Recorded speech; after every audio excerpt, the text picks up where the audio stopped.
Hola, ¿qué tal? Buenas noches. Espero que se esté escuchando bien el audio. Ya estamos a las 10:05, creo. Estamos empezando 5 minutos más tarde. Mientras me presento, voy a dejar la cámara, después la voy a apagar para que no quitemos tanto lo que es el ancho de banda, por eso os me quiero presentar. Mi nombre es Silvia Fermani, soy coach ontológico profesional y vivo en Córdoba, Argentina. Así que hoy yo quiero darte a vos la bienvenida, que te conectaste para conocer un poco más, para aprender un poco más esto de lo que es coherencia ontológica. Yo voy a detener el video en este caso y voy a seguir lo que es con las diapositivas. Voy a esperar a ver que el moderador me diga si se está escuchando bien. Sí, bien. Sí, se está escuchando, me dicen, me están confirmando que se está escuchando bien lo que es el audio. Yo quiero decirles y hablarle un poco sobre esta coherencia ontológica, esto que nos sucede cuando nosotros enfrentamos las cosas de la vida, es decir, a través de lo que estamos estudiando, a través del coaching ontológico profesional, aprendemos que tiene que haber una coherencia, justamente una coherencia entre lo que es cuerpo, lenguaje, y emoción. La coherencia ontológica es la primera y única de las competencias del ámbito intrapersonal. ¿Por qué? Porque es la capacidad de ver con realismo, es decir, ver de una manera más directa quiénes somos, o sea, quién sos, cómo sos y qué querés. Esto es algo que hoy nos estamos preguntando, es algo que hoy la gente se pregunta, en todo el mundo, y justamente han venido a pedir, por eso me encanta esto, cuando lo conocí hace muy poco, cuando dijeron, el mundo pidió el coaching, y el coaching ha venido justamente para quedarse, ¿no? ¿Qué tipo de ser somos? ¿Qué tipo de ser sos vos? Y desde Ontología del Lenguaje, Echeverría nos dice que hay 3 ejes que nos definen.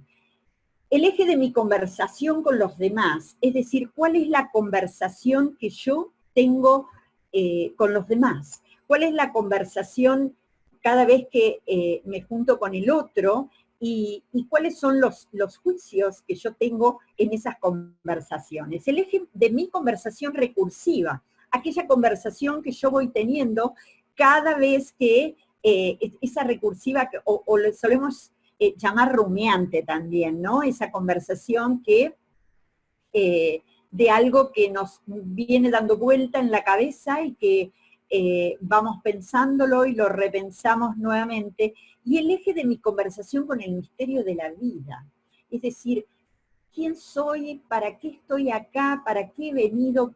¿Cuál es mi propósito? Y eso es algo fundamental, ¿no? Por eso es esta coherencia del cuerpo, emoción y lenguaje. La gran infelicidad que hay en el mundo, ¿saben cuál es? Es justamente esa, la falta de coherencia que tenemos entre cuerpo, emoción y lenguaje. Es decir, no somos coherentes con lo que decimos y con lo que hacemos.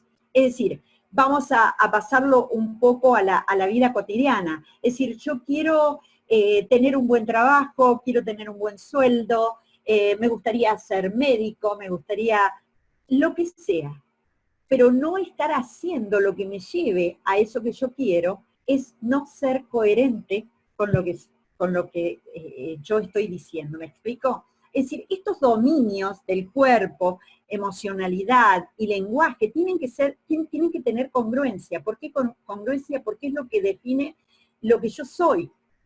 Y si yo estoy buscando quién soy en esta vida, quién soy en este mundo, cuál es mi propósito, entonces sería bueno que comenzara a tener coherencia entre esto, ¿no? Esto que digo, esto que hago, esto que siento verdaderamente. Y eso es lo que está sucediendo en la humanidad. La coherencia se ve en estos dos compromisos, es decir, si vos, y esto pregúntatelo vos, porque el coaching ontológico primero te tiene que servir a vos. ¿Para qué? Para que después puedas ayudar al otro. Si no, de nada sirve que vos aprendas todo esto si primero no lo pusiste en práctica. Entonces se va a ver esto en estos dos compromisos. El compromiso de transformarte a vos mismo, es decir, aprender, leer todo lo que se te da para que leas, conectarte a las presentaciones, prepararte primero por dentro. ¿Para qué? Para que después puedas ayudar a los que están allá afuera. Y el compromiso después viene de transformar su mundo, es decir, el mundo tuyo, el mundo que te rodea, el mundo que tenés alrededor. Eso significa o implica hacerte cargo de vos mismo, es decir, vivir como protagonista, que vos seas protagonista de tu vida y enseñarle al otro de que sea protagonista de su vida, que vos puedas decidir por tu vida y por lo que vos querés y por lo que querés hacer y por lo que te gusta y no que decidan por vos. Y vamos a ver esto porque realmente de que decidan por vos te lleva a esa infelicidad de la cual la verdad la gran mayoría de la humanidad hoy está viviendo en esa incongruencia, ¿no? O esa incoherencia personal. Entonces, ¿cómo hacemos para alcanzar esa coherencia ontológica? Fíjate, desde la ontología del lenguaje de Echeverría, dice que tomamos en consideración el camino de ese aprendizaje ontológico a través de lo que es el marco constructivista o ese proceso activo, es decir, de lo que yo voy haciendo, y la perspectiva sistémica. ¿Cómo influye eso en mi vida, en el sistema, en el lugar a donde yo me muevo? Es decir, ya sea en mi casa, en mi trabajo, en mi empleo, en mi emprendimiento, a dónde yo me estoy moviendo. Y desde el nuevo paradigma del coaching, postula que los seres humanos, es decir, todos nosotros, vos, yo, no somos de una manera determinada, sino que estamos siendo. Y en ese estar siendo, esta es la noticia más maravillosa que te puede suceder, es que podemos cambiar. Eso quiere decir que nosotros no somos, en realidad, lo que somos.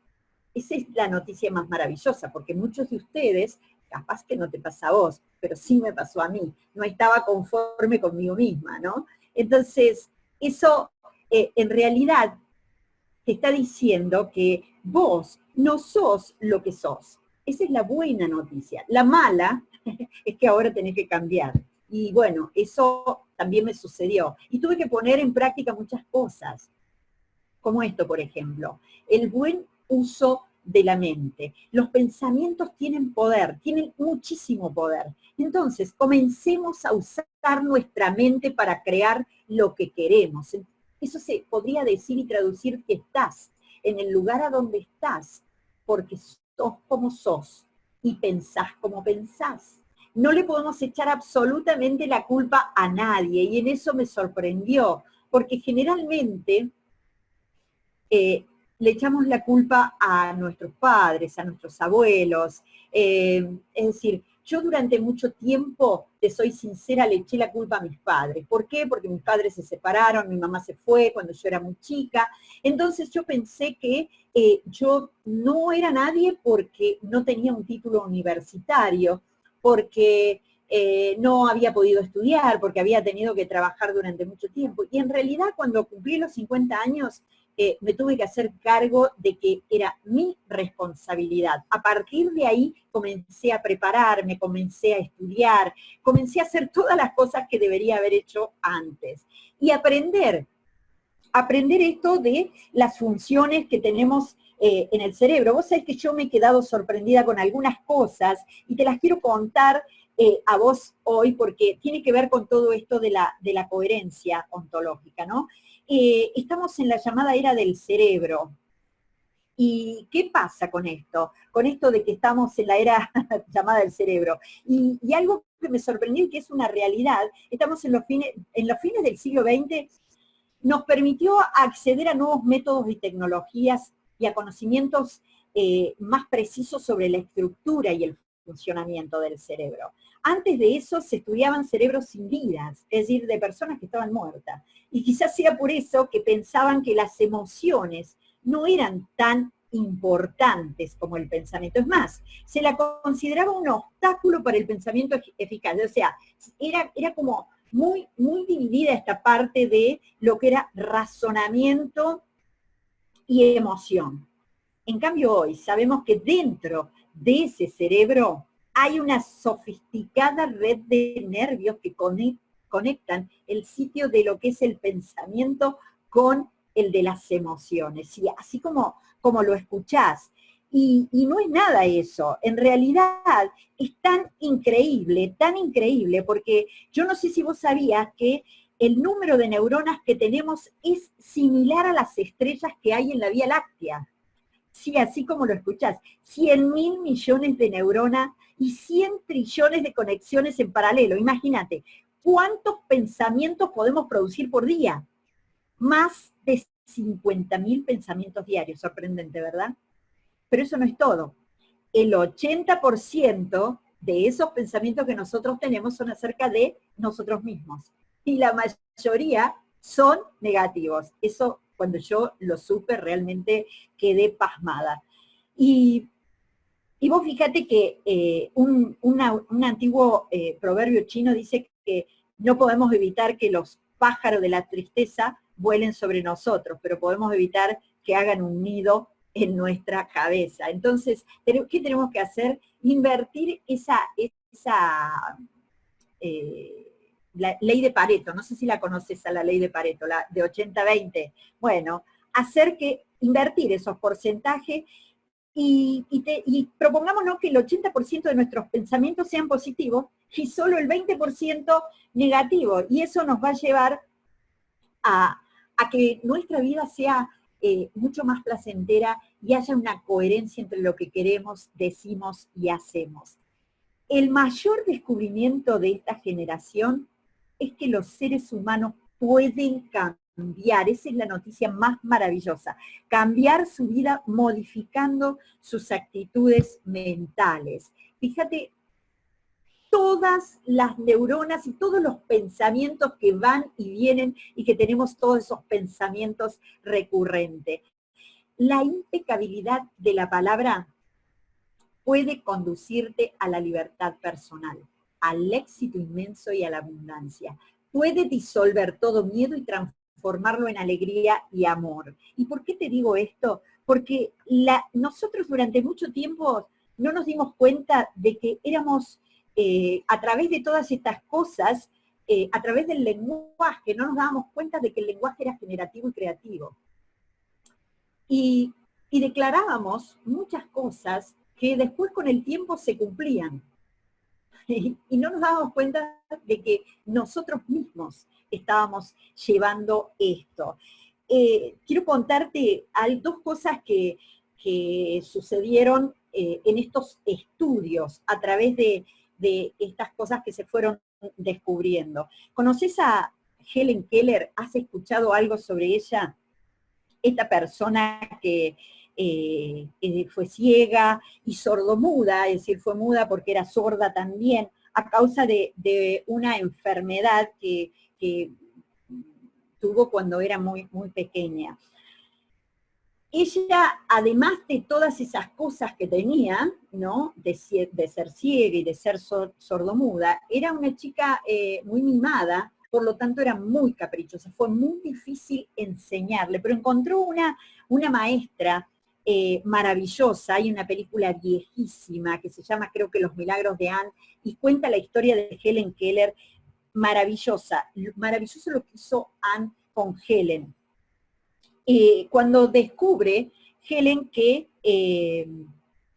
a través del lenguaje, es decir, a través del alfabeto manual, comenzó a conocer todas las cosas. Dice que ella no terminó nunca de aprender. A partir de ese día que ella supo que podía conocer las cosas a través del lenguaje, Helen, el crecimiento de ella fue imparable. todo lo que quería saber lo aprendía. Lo que siguió fue entender que la palabra no solo se usa para nombrar las cosas, que también se pueden tocar, sino para dar cuenta del mundo abstracto. Y ella cuenta que un día dice, le traje un puñado de violetas a mi profesora Anne. Ella trató de besarme, pero yo la rechacé, pues no quería que nadie me besase excepto mi madre. Anne me rodeó con el brazo y me deletreó en mi mano, yo te amo, Helen. Y yo pregunté, ¿qué es amor? Ella apuntó con su dedo a mi corazón y dijo, está aquí. Eso me asombró, pues hasta entonces creía que solo tenía el nombre las cosas que se podían tocar. Y ahí aparece lo que era la emoción para ella. Dice, cuando aprendí el significado del yo y del mí, me enteré de que yo era algo y comencé a pensar. Qué cosas maravillosas comenzaron a pasar en ella. Los pensamientos son respuestas a preguntas internas que pueden crear nuevas posibilidades y perspectivas en nuestra vida. No sé si te sucedió esto de que comenzaste a tener una idea o un pensamiento y no lo comprendías. Y hasta que comenzó a cerrar y de pronto, ¡puf!, se te hizo la lucecita. Y dijiste, ahí, eureka, como se dice normalmente, ¿no? Una vez que el subconsciente acepta una idea, comienza a ejecutarla. Por eso es tan importante que sepas bien qué es lo que querés, qué es lo que pensás, que comiences a conocerte para que haya una coherencia en vos. Nosotros tenemos cientos de conversaciones. Cuando vamos por la calle tenemos un montón de conversaciones en nuestro cerebro.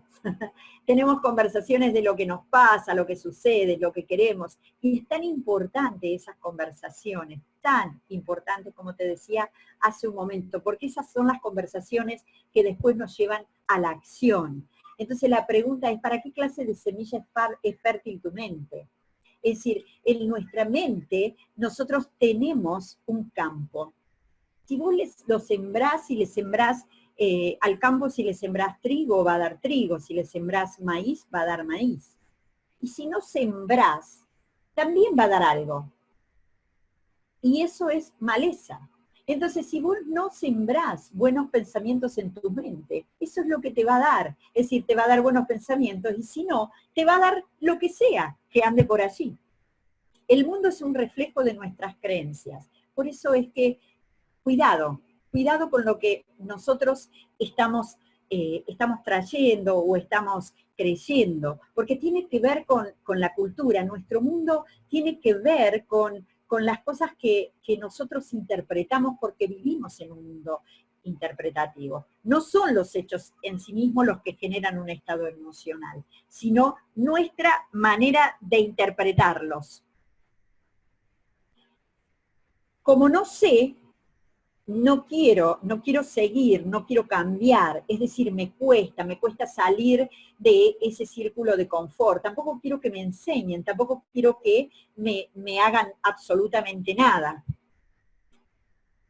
En esta época, en este mundo en el que nosotros vivimos, creemos que mantenerse me alcanza, me quedo en este lugar y así está, es decir, voy en un círculo, donde yo comienzo a pensar que todo va a manejarse de esa manera. Así es la cultura, es decir, subo y bajo y me mantengo así. Y esto es lo más importante. Lo importante es aceptar, reinventarse, innovar, tener en claro hacia dónde voy, quién soy. Es decir, es muy importante que yo tenga esos 3 ejes de los cuales te mostré al comienzo. Es muy importante que yo sepa quién soy y hacia dónde voy. Para eso tengo que saber qué tipo de observador soy. Como decía Analía en la clase pasada, es tan importante que yo sepa de qué observador soy, porque yo voy a ver las cosas como yo soy y no como verdaderamente son. Entonces, la pregunta es esencial, es ¿qué tipo de observador eres? ¿Te preguntaste qué tipo de observador eres? ¿Te preguntaste cómo ves vos al mundo? ¿Cómo se ven las cosas que vos con las que vos emitís juicios, las cosas que vos hacés. Hay algo que se hizo hace un estudio hace un tiempo atrás, de investigadores que entrevistaron a palestinos e israelíes en Medio Oriente y a republicanos y demócratas en los Estados Unidos. Vos sabés que en este estudio le preguntaron, porque descubrieron que cada bando consideraban que a su grupo lo motivaba el amor, más que el odio. Pero cuando se le preguntaba por qué el grupo rival formaba parte del conflicto, señalaban que el odio era la motivación del bando contrario. Increíble, ¿verdad? Entonces, pregúntate qué tipo de observador sos, cuáles son los juicios que estás emitiendo dentro de lo que vos vas observando. Ahí te voy a mostrar algunas imágenes para que vos veas un poco qué es, qué diferencia de observadores a veces somos. Por ejemplo, ahí podés ver dos chicas o podés ver un cáliz. Acá podés ver una mujer joven, podés ver una mujer vieja. Acá podés ver una pareja, podés ver un hombre con su mano, podés ver un perro. Hay tantas cosas que podés ver. Acá también podés ver dos personas enfrentadas, ancianas, pero también podés ver un cáliz, podés ver dos personas, uno con la guitarra, otra saliendo de una ventana. Es decir, tenemos diferentes observadores. Y eso es lo que nos lleva a tener conflictos en las relaciones. Increíble, ¿no? Pero eso nos lleva a tener esos conflictos en las relaciones de pareja, en las relaciones de padres e hijos, como esto, por ejemplo. Esto es lo más claro que hay. Hay quien ve el 6, hay quien ve el 9, y si lo ves de costado también seguramente vas a ver otra cosa. Yo te invito a que te puedas correr, a que te puedas correr para ver cómo el otro ve, para que puedas ver la verdad como ve el otro. Porque vos tenés tu verdad. Hay 3 verdades. La tuya, la del otro y la verdad verdadera. Entonces sería bueno que te corrieras de ese observador que sos para poder ver lo que los otros ven. Entonces ahí te vas a dar cuenta de que no sabemos cómo las cosas son, solo sabemos cómo las observamos o cómo las interpretamos.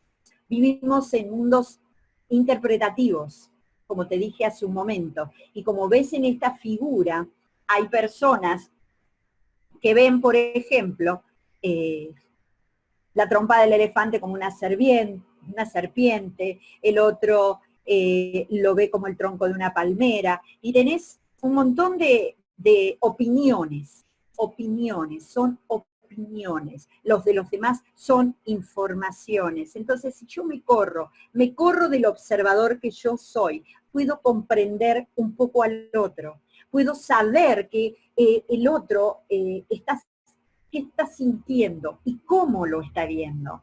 Yo te invito a que digas, bueno, a ver, vamos a ver de qué manera yo puedo ver esto, si lo puedo ver como vos lo ves. Esto es algo que me encanta porque lo grafica muy bien. ¿Cómo crees que ve una gallina ese cuadro, no?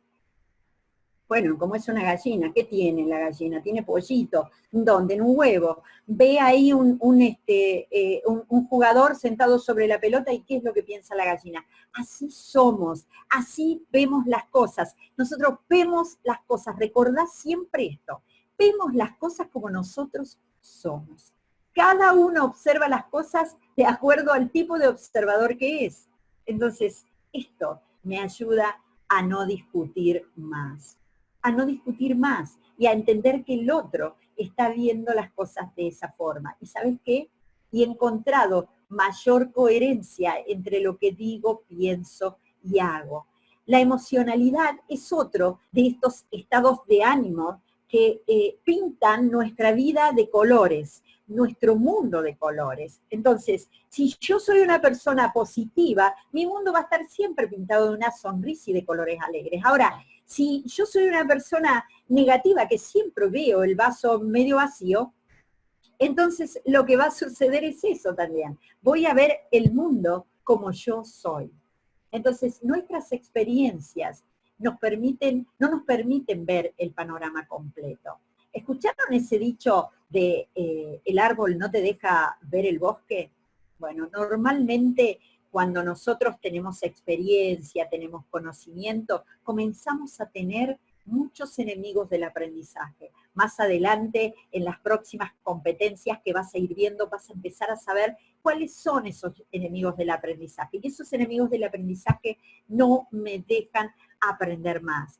Y si estoy atravesando, como dice acá, por un momento que lo vivo como malo, lo mejor es pararse, mirar cómo lo estoy mirando y darme cuenta que los momentos son neutros, son eso, son momentos, son nuestras miradas del evento las que pueden ser sanas o más tóxicas.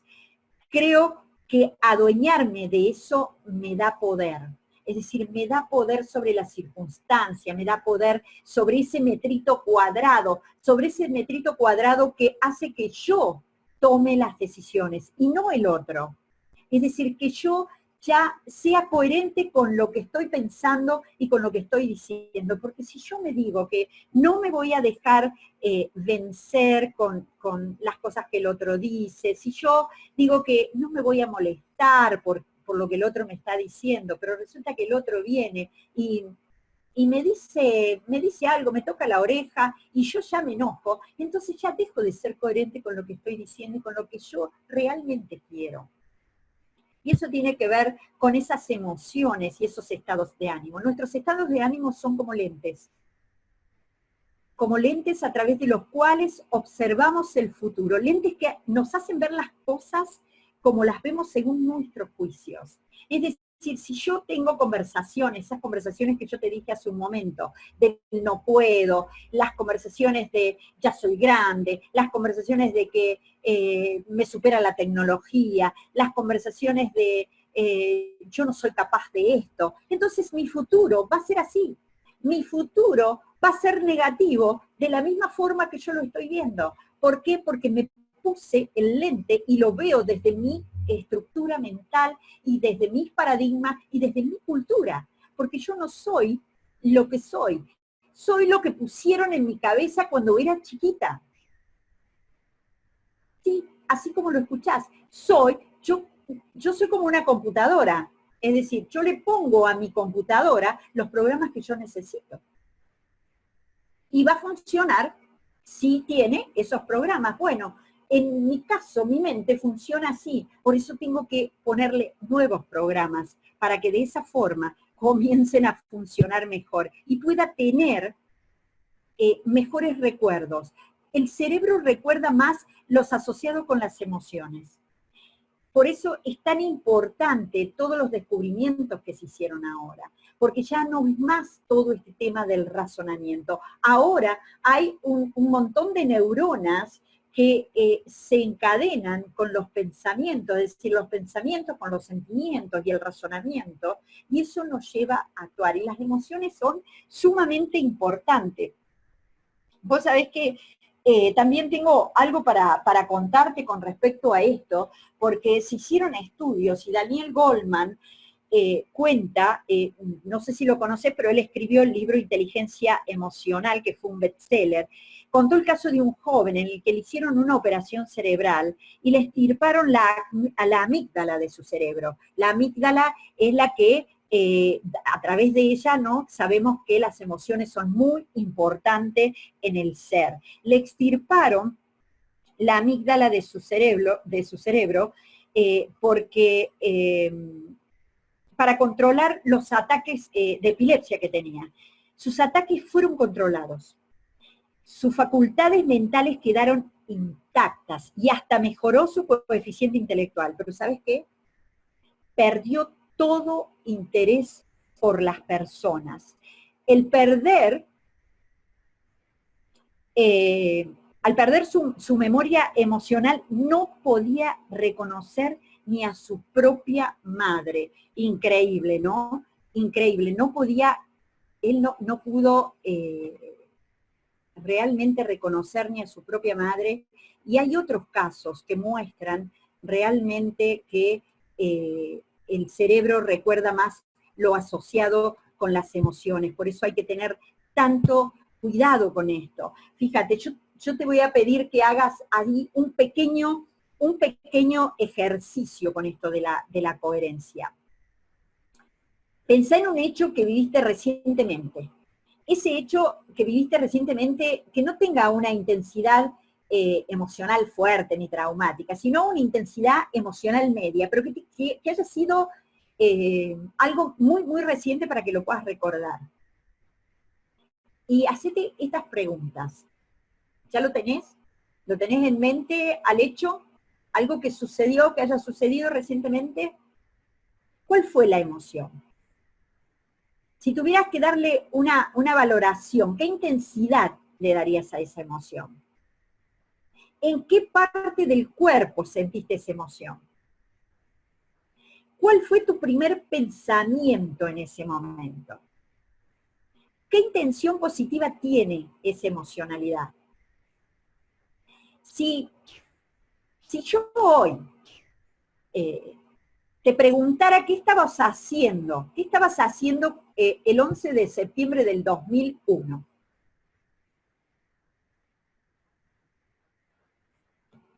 seguramente recordarías muchísimas cosas que se estaban haciendo en el 2001, ¿verdad? ¿Por qué? Porque yo no sé vos, pero realmente a mí me causó consternación lo que pasó en ese 2001. Entonces, yo supongo que a vos también te debe haber pasado lo mismo. Entonces, hacete esas preguntas y vas a ver realmente qué es lo que estabas sintiendo. Ahora te comparto nuevamente esto, de este ejercicio. Y fíjate cómo el dominio corporal, la emoción y los estados de ánimo afectan tus relaciones. Es decir, esas relaciones que tenés con las personas más cercanas, esas relaciones con tu esposo, con tus padres, con tus hijos. Y presta atención a esto, porque no somos responsables de los estados de ánimos en los que nos encontramos, somos responsables de permanecer en ellos. Es decir, ese estado de ánimo o esa emocionalidad, como explicaba Analía, hay una diferencia entre una cosa y otra. Hay una diferencia entre el estado de ánimo y la emocionalidad. Y vos sos el único responsable de mantenerlo ahí vigente, digamos, ¿no? Fred Kaufman lo describe como una metáfora muy clara. Dice que las emociones son como un río. Sí, así, como un río que fluye y cambia según lo que va sucediendo en la vida. Es agua en movimiento que se transforma, se evapora y se convierte en nubes. En cambio, el estado de ánimo es como el agua que se encuentra detenida en un estanque. Se pudre porque no tiene salida. Entonces, vos sos responsable de los estados de ánimo en los que te encontrás. Sos responsable de permanecer en ellos. Después de tener las herramientas para poder salir, vos sos el responsable, porque las personas son como son. Eso no las va a modificar, a menos que la persona quiera modificar. Lo que sí puedes cambiar es cómo te relacionás con ellos, es cómo te relacionás con el entorno. Simplemente estoy conociendo al otro y lo dejo ser. No sabés cómo me simplificó la vida este pensamiento. Estoy conociendo al otro y lo dejo ser. Que cada uno sea como quiere ser, pero a mí no me saca de ese metrito cuadrado en donde yo puedo manejar todas mis emociones. Con lo que nosotros decimos influenciamos en los estados de ánimos de los demás. Como te dije recién, el lenguaje tiene muchísimo poder. Y vos fijate en estas emociones que además son contagiosas. Son contagiosas y estoy segura que después de tener estos momentos te sentís mal. ¿Por qué? Porque no hay coherencia con lo que crees, con lo que querés y con lo que te gusta verdaderamente. Es así. Conocer la emocionalidad, es decir, conocerte vos mismo, conocer ¿Qué es esto que a vos te molesta? Es un factor importantísimo. ¿Por qué? Porque te predispone a comportarte de una manera determinada y no de otra. Es decir, si vos te reconoces, ya vas a comenzar a trabajar con eso. Entonces, toma conciencia y rompe con esa conexión neuronal. Tenés 6 segundos entre el estímulo y la respuesta para modificar tu comportamiento. Así que mandá automáticamente algo a la parte racional para que vos dejes de afectar a esas, o sea, para que dejes de afectar a los demás, porque todo afecta nuestras emociones. Podemos identificar el acontecimiento que genera la emoción y abrir un espacio, es decir, diseñamos nuestro mundo, lo diseñamos como nosotros queremos que sea. No controlo el viento, pero sí la orientación de las velas. Entonces, yo puedo cambiar esto, ¿no? No puedo modificar lo que está sucediendo allá afuera, pero sí cambio la relación que yo tengo con esas circunstancias. Esas emociones me van generando juicios y mis juicios, además que generan emociones. Fíjate, estas son las emociones que generan. Estas son las emociones básicas. Más adelante vamos a aprender un poco más sobre esto. Estas son esas expresiones universales que tenemos, las de felicidad. Fíjate cómo se va viendo la cara, ¿no?, de estas personas. Tristeza, asco, enfado. Cada una de estas emociones es muy importante que nosotros las podamos mostrar, que seamos coherentes con lo que sentimos, porque si no lo hacemos, entonces eso después nos trae bastantes complicaciones, especialmente en lo que es en lo físico, la cara de sorpresa. Vamos a ir conociendo todas estas cosas que son las emociones que nos van condicionando nuestra vida. Es sumamente importante, presta atención, y desafiante vivir el presente.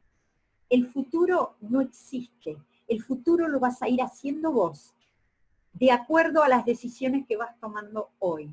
Y vos sos el que tomás todas las decisiones, vos sos el arquitecto verdaderamente de tu destino. Vos vas a ir tomando las decisiones y para que tu integridad no se rompa, tenés que ser coherente con lo que decís, con lo que pensás, con lo que haces.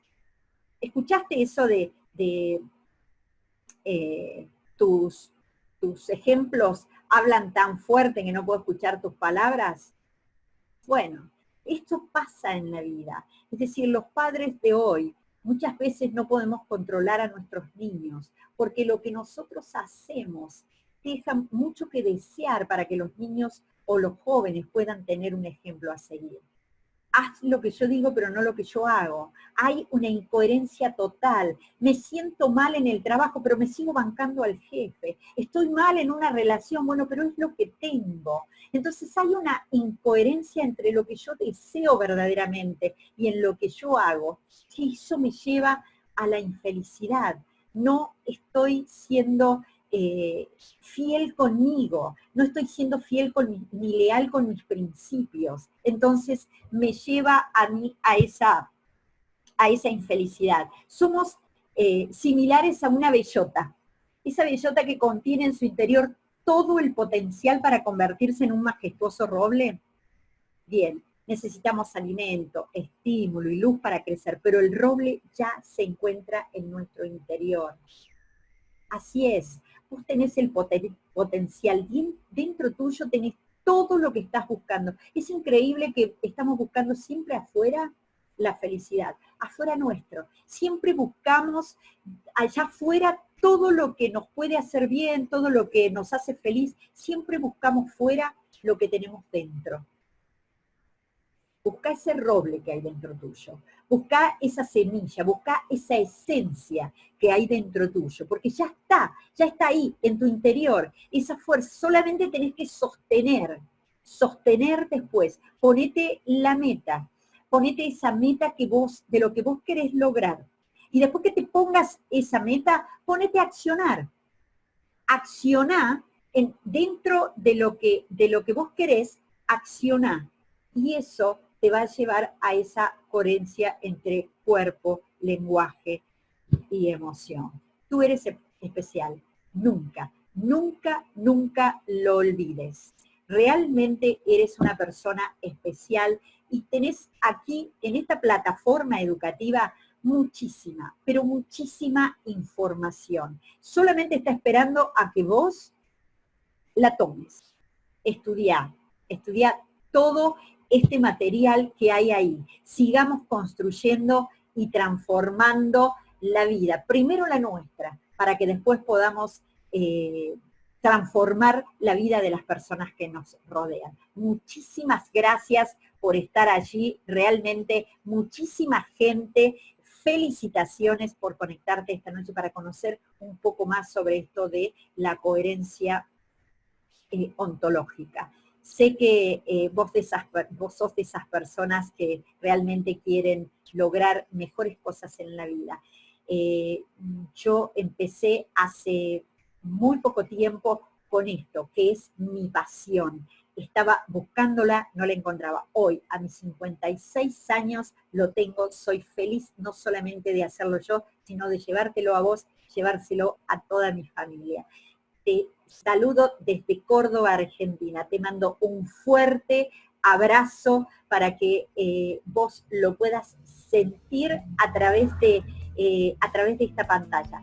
Sé que vamos a tener la mejor escuela de coaches ontológicos profesionales del mundo y eso depende de vos y de mí. Depende de tu preparación y de tu coherencia con respecto a lo que vos querés. Desde Córdoba, Argentina, Silvia Fernández. Chau, chau.